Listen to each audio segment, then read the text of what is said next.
إلا الذين آمنوا وعملوا الصالحات وتواصوا بالحق وتواصوا بالصبر۔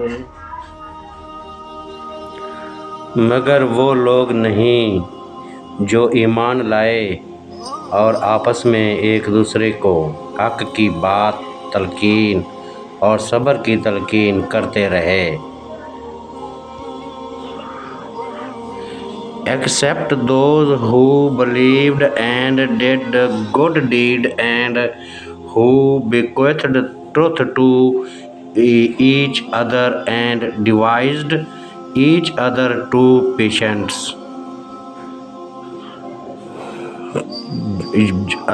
معزز سامعین، سورۃ العصر کا بقیہ حصہ اس کو پڑھا گیا ہے اور اس کا ترجمہ کیا گیا ہے اور اس کو انگریزی میں بھی ترجمہ کر کے بتایا گیا ہے۔ اب اس کی تشریح اور مفہوم کی طرف چلتے ہیں، جس میں اللہ تعالیٰ فرماتے ہیں کہ یقیناً انسان نقصان میں ہے مگر وہ لوگ نہیں جو ایمان لائے اور آپس میں ایک دوسرے کو حق کی بات کی تلقین کرتے رہے اور صبر پہ قائم رہے۔ میرے دوستو، بات یہ ہے کہ حق کی بات کرنا، حق سے مراد یہ ہے کہ اللہ تعالیٰ کے احکامات اور میرے محمد مصطفیٰ صلی اللہ علیہ وسلم کے بتائے ہوئے اصولوں کو اختیار کرنا ہے، اور صبر کی تلقین سے مراد یہ ہے کہ اگر کوئی وقت اللہ تعالیٰ آزمائش کا بھیجتا ہے اور کوئی آپ سے وہ امتحان لینا چاہتا ہے تو ہم اس قابل تو نہیں، تو اس وقت اللہ کے ہاں گڑ گڑا کر معافی مانگنی چاہیے اور اس کے محمد مصطفیٰ صلی اللہ علیہ وسلم کے بتائے ہوئے راستوں کے مطابق صبر سے کام لینا چاہیے۔ جیسا کہ ایک مثال میں آپ کو عرض کرتا ہوں کہ میرے نبی پاک کو صلی اللہ علیہ وسلم نے جب دنیا میں اسلام کی تبلیغ کے لیے بھیجا تو آپ طائف شہر میں گئے۔ آپ لوگوں نے کتنی تکلیفیں پہنچائیں، حتیٰ کہ اللہ تعالیٰ کا حکم آیا کہ اگر آپ کہیں تو اس شہر کو میں نیست و نابود کر دوں، تو میرے آقا صلی اللہ علیہ وسلم نے بڑے پیارے اور میٹھے انداز میں التجا کی اللہ تعالیٰ سے کہ یا اللہ، یہ لوگ نہیں جانتے، ان کو ہمت دے، صبر دے، سمجھ دے، یہ ہے صبر۔ اسی طرح قصہ شہادت امام علیہ السلام ہے، وہ ہے صبر، وہ ہے یقین، وہ ہے ایمان، یہ ہے عمل۔ اور ہم تھوڑی سی پریشانی آتی تو گھبرا جاتے ہیں،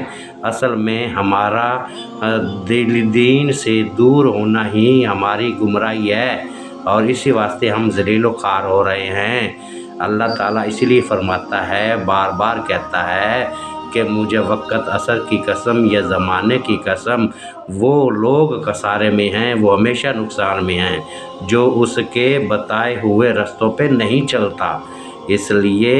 ہر صورت میں سب سے اس کا اعلیٰ کلام جو قرآن مجید ہے، اس کا دین ہے۔ ہر دین جو اس نے بھیجا ہے دنیا میں، اس نے حق کی بات بتائی ہے، اسی پہ چلنے کو کہا ہے۔ لیکن قوموں نے اپنی مرضی کی، جب اپنی ترمیم کی تو وہ گمراہ ہو گئے، حتیٰ کہ نیست و نابود ہو گئے۔ لہٰذا مسلمانوں، غور و فکر کرنے کی بات ہے، اگر ہم اس کے بتائے ہوئے اصولوں کو قائم نہیں رکھیں گے اور اس پہ سجدہ شکر ادا نہیں کریں گے تو لا محالہ ہماری بھی زندگی بھی تباہ و برباد ہوگی۔ ہم یہ ایک دوسرے پہ تنزانی گریا، یہ ایک دوسرے پہ الزام، بہتان، تراشی، ایسے دوسروں پہ تو بہت جلد لفظ اٹھا دیتے ہیں، لیکن کبھی ہم نے اپنے گریبان میں سوچا، جھانکا ہے ہم کیا کر رہے ہیں؟ کتنی دین کے عمل پیرا ہیں، اللہ کے احکامات اور میرے نبی کے احکامات پر کتنی زندگی گزار رہے ہیں۔ ہمیں جہاں لوگوں کو سمجھانا ہے، وہاں ہم نے اپنی تربیت بھی خود کرنی ہے، اپنی نسلوں کی تربیت بھی خود کرنی ہے، اور تمام چیزوں کا مقصد اللہ کا ہو کر رہ جانا ہی ہے۔ تمام احکام اللہ کے ہیں، زندگی بھی اسی نے دی ہے اور یہ اسی کی امانت ہے، زندگی بھی گزارنی ہے، یہ بھی عبادت کا حصہ ہے۔ لوگ اس کو غلط سمجھتے ہیں کہ زندگی کیا ہے اور عبادت کیا ہے۔ عبادت ہر چیز وہ جو خدا کے رضا کے لیے